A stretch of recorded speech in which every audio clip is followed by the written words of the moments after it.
kesepian di tengah-tengah keramaian. Beberapa daripada kita mungkin familiar dengan perasaan-perasaan mellow kayak begini. Sebabnya apa? Percaya nggak kalau misalnya dibilang bahwa ini ada pengaruhnya dengan perkembangan teknologi? Atau lebih tepatnya, ini ada pengaruhnya dengan cara pandang yang namanya cara pandang teknologis. Teknologi itu adalah satu alat yang kita akan pakai selama dia masih ada gunanya buat kita. Kalau alat itu sudah tidak ada gunanya buat kita, kita buang. Ini yang namanya cara pandang teknologis. Sadar nggak?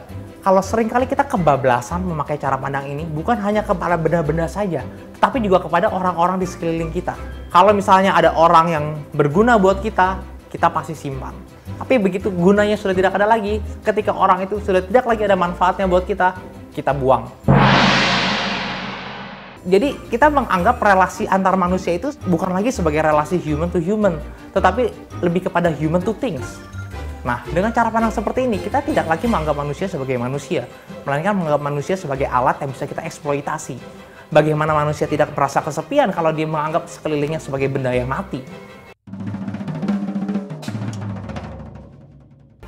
Tuhan Yesus itu memberikan contoh kepada kita bagaimana seharusnya berrelasi dengan sesama manusia. Coba deh pikir, kenapa Tuhan yang sempurna itu mau turun ke dalam dunia ini berrelasi sama manusia yang tidak sempurna? Kalau Tuhan itu mau menghancurkan kita, atau Tuhan itu mau mengganti kita, membuang kita, bisa kan? Sah-sah saja kan? Tapi dia tidak lakukan itu. Justru dia rela mati buat kita, supaya kita bisa kembali berrelasi kepada Allah Bapa. Cara pandang ini yang seharusnya menjadi cara pandang kita bagaimana kita berrelasi dengan sesama manusia.